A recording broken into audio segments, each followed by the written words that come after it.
सोमवार व्रत कथा। नमस्कार भाइयों बहनों, जय माँ गायत्री। आप सभी का मेरे YouTube चैनल शुभकर माही अष्टो में स्वागत है।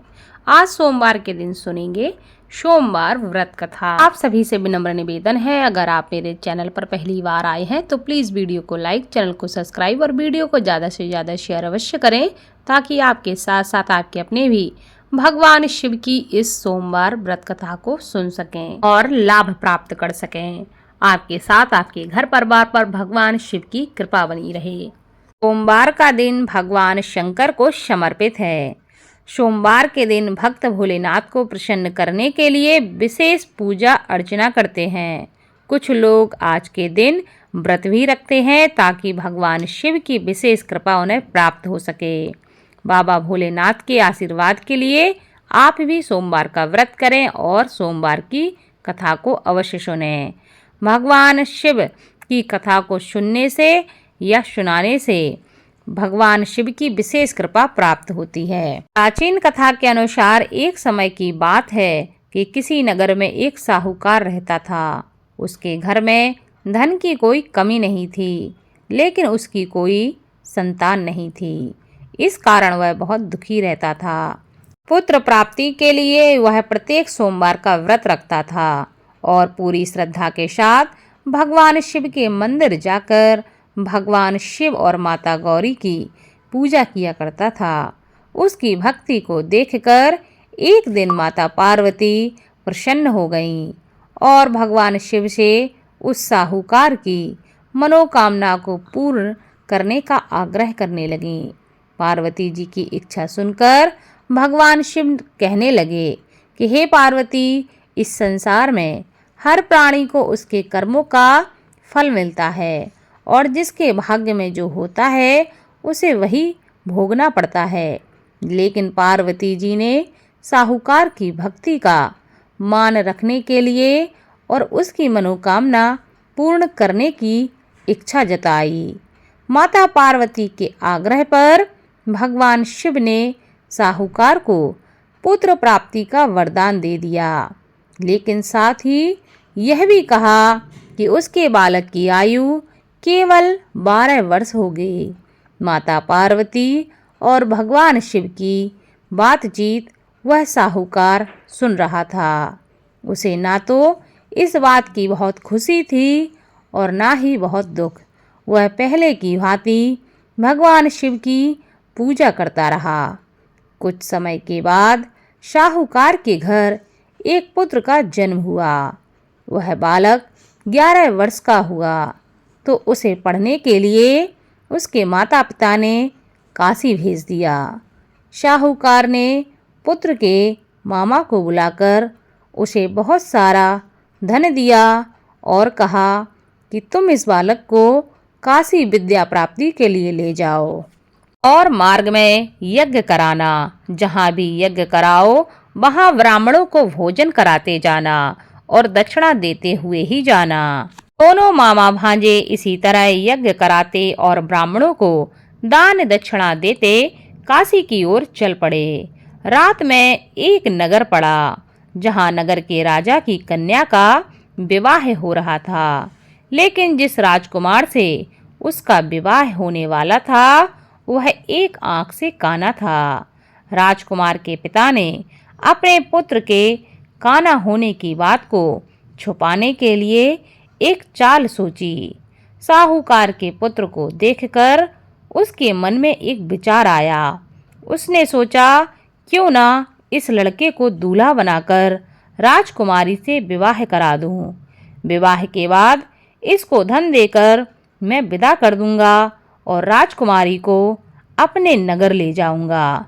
लड़के को दूल्हे के वस्त्र पहनाकर राजकुमारी से विवाह कराने के लिए उसने उसके मामा से प्रस्ताव रखा। उसका मामा लालच में आकर तैयार हो गया और उसने अपने भांजे को लड़के की जगह दूल्हा बनाकर वस्त्र पहनाकर राजकुमारी से विवाह करा दिया। लेकिन साहूकार का पुत्र बहुत ही ईमानदार था। उसे इस बात का जब पता चला तो न्याय संगत उसने सोचा कि यह छल होगा, इसलिए उसने अवसर पाते ही राजकुमारी को चुन्नी के पल्ले पर लिखा कि तुम्हारा विवाह तो मेरे साथ हुआ है, लेकिन जिस राजकुमार के संग तुम्हें भेजा जाएगा वह एक आंख से काना है। मैं तो काशी में पढ़ने जा रहा हूँ। जब राजकुमारी ने चुनरी पर लिखी बातें पढ़ी तो उसने अपने माता पिता को यह सच्चाई बताई। राजा ने अपनी पुत्री को विदा नहीं किया, जिससे बारात वापस लौट गई। दूसरी ओर साहूकार का लड़का और उसका मामा काशी पहुँचे और वहाँ जाकर उन्होंने यज्ञ किया। जिस दिन लड़के की आयु 12 साल की हुई, उसी दिन यज्ञ रखा गया। लड़के ने अपने मामा से कहा कि मेरी तबीयत कुछ ठीक नहीं लग रही। मामा ने कहा कि तुम अंदर जाकर सो जाओ।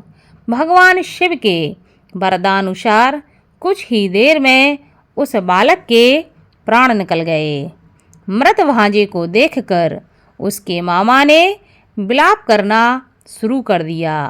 संयोगवश उसी समय भगवान शिव और माता पार्वती उधर से जा रहे थे। पार्वती जी ने भगवान शिव से कहा कि हे स्वामी, मुझे इसके रोने के स्वर सहन नहीं हो रहा है। आप इस व्यक्ति के कष्ट को दूर कर दीजिए। जब भगवान शिव मृत बालक के समीप पहुँचे तो वह बोले कि यह उसी साहूकार का पुत्र है जिसे मैंने 12 वर्ष की आयु का वरदान दिया था। आज इसकी आयु पूरी हो चुकी है, लेकिन मातृभाव से विभोर माता पार्वती ने कहा कि हे महादेव, आप इस बालक को और आयु देने की कृपा करें, अन्यथा इसके वियोग में इसके माता पिता भी तड़प तड़प कर मर जाएंगे।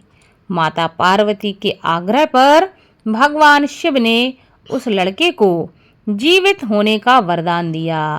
भगवान शिव की कृपा से वह लड़का जीवित हो गया। शिक्षा समाप्त करके लड़का मामा के साथ अपने नगर की ओर चल दिया।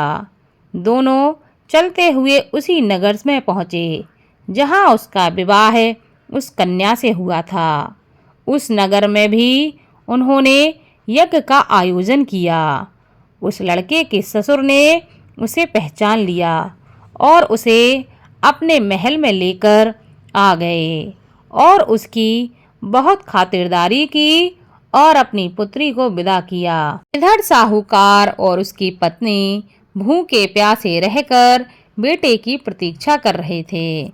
उन्होंने प्रण ले लिया था कि यदि उन्हें अपने बेटे की मृत्यु का समाचार मिला तो वह भी अपने प्राण त्याग देंगे, परंतु अपने बेटे के जीवित होने का समाचार पाकर वह बेहद प्रसन्न हुए। उसी रात भगवान शिव ने व्यापारी के स्वप्न में आकर कहा, हे श्रेष्ठी, मैंने तुम्हारे पुत्र को जीवन दान दिया है। मैं तुम्हारे सोमवार के व्रत करने और व्रत कथा सुनने से प्रसन्न होकर तुम्हें यह वरदान देता हूँ कि तुम्हारे पुत्र की आयु लंबी होगी।